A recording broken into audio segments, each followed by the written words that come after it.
Today I'm going to be looking at an email that I received from Atlassian, in particular a product update email with regards to Confluence. So for context, Confluence is where you can create, collaborate, and organize all of your work in one place. It's pretty much a team workspace where knowledge and collaboration meet. It houses dynamic pages that give your team a place to create, capture, and collaborate on any project or idea, and it's a product by Atlassian. What I'm looking at right now, is the monthly digest for the month of September. As the name suggests, this product update digest is sent on a monthly basis, and so what I'm looking at today is their September issue. Oh, let me just zoom in a little bit more here. All right, so we scroll down, and the first thing that we see here is the featured section. In this month's issue, it talks about how you can add cover photos and emojis to pages. So I kind of just wanted to break down line by line what I liked about it, maybe what I didn't like so much about it, and what I personally would have done differently, or at the very least what I would have considered. So right off the bat, add cover photos and emojis to pages. What I like about this is that it is actionable. It kind of tells you the gist of what's been added. In this case, the ability to add cover photos to your pages as well as emojis to your pages. Visually, the first thing I notice is the use of emojis, which makes a lot of sense in the context of this particular update. I think that they chose emojis that are representative of this update, so I think that that was a good call. Then we go into the subcopy here. Jazz up your page by adding an emoji in the title or a cover photo. Upload your own image or select from a huge library of photos provided by Unsplash. So this was interesting to me. When I first read it, I found that it was kind of toggling between adding emojis and adding cover photos. To me, I don't know, I wonder if it would have been at all more effective or easier to follow had they kind of split off those updates into two separate lines or two separate paragraphs even.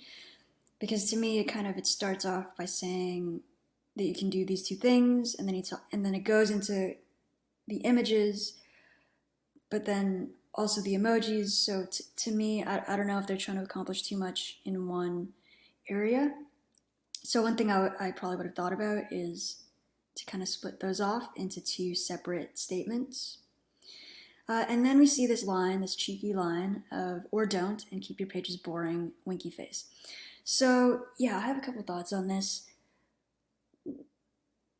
Where do I begin? When I first saw this, like, or don't, and keep your pages boring, to me, I would say that's kind of bordering a dark pattern, in that, you know, you're kind of shaming users if they don't.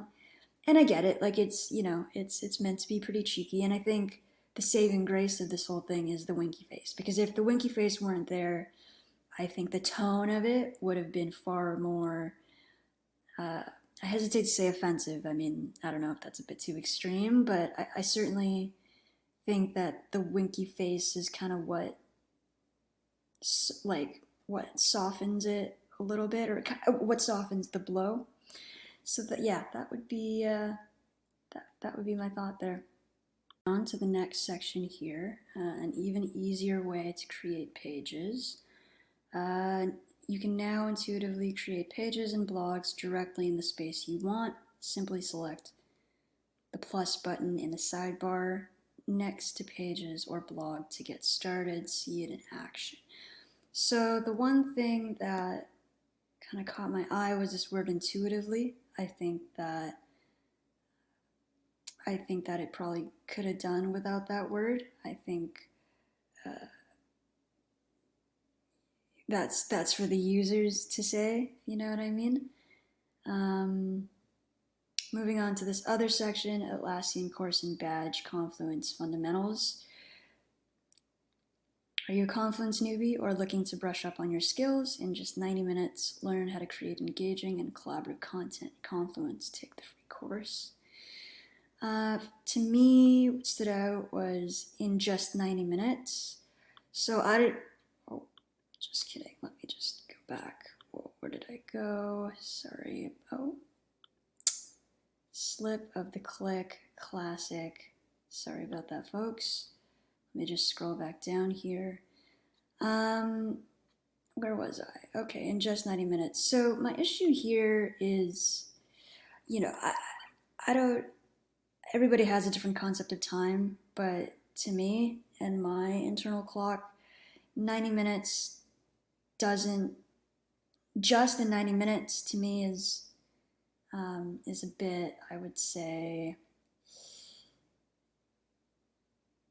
contradictory or ironic. 90 minutes isn't a short amount of time, but I understand what they're saying. I think, compared to, say, courses that would take you months to complete or many, many, many hours to complete, in this case, it would be 90 minutes. So I think in this case, I probably would have considered in another metric of time rather than minutes, perhaps hours. So, 90 minutes converts to an hour and a half. So if they wanted to bring home the point of, if they wanted to use just, then it would probably be something like in just under 2 hours or something like that.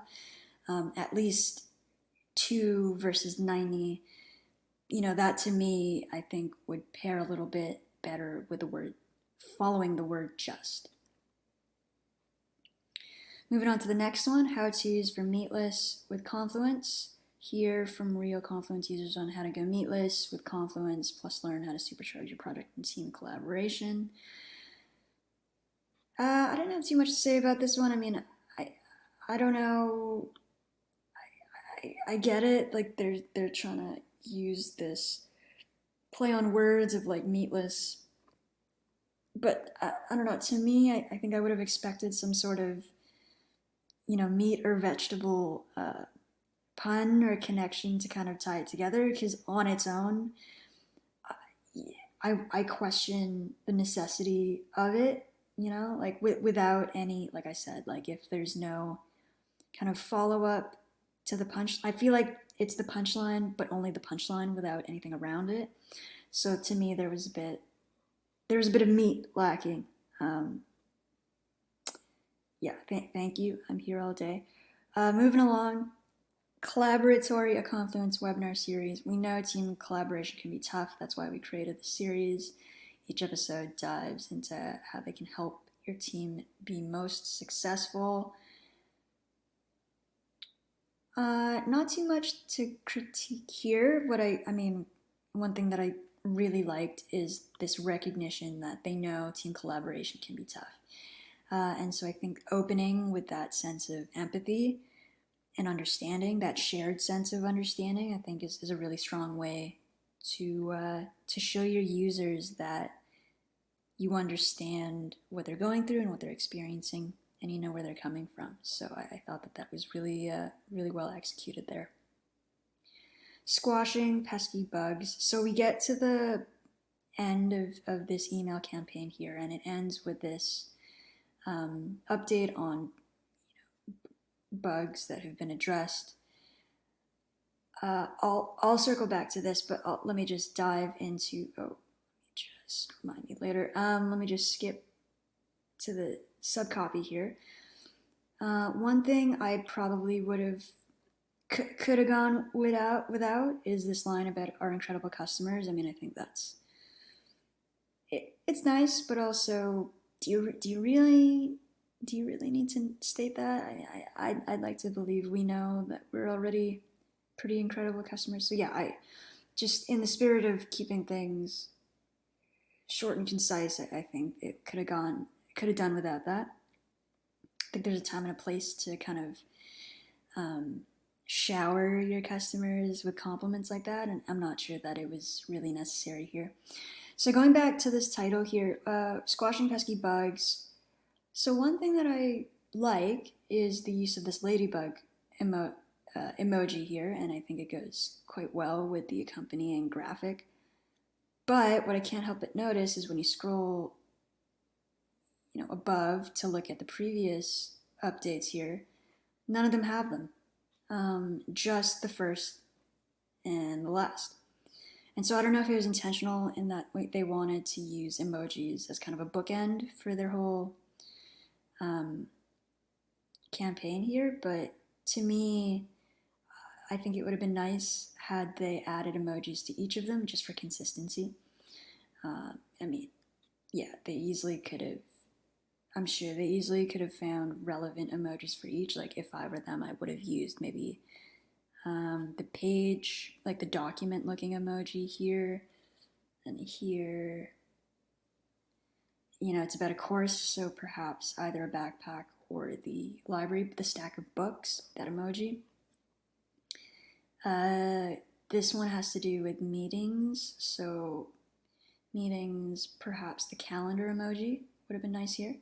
And then a webinar series, so something to do with video, so either like a television or the video recorder emoji. So yeah, that was really my only gripe coming down to this last one. But otherwise, pretty solid update.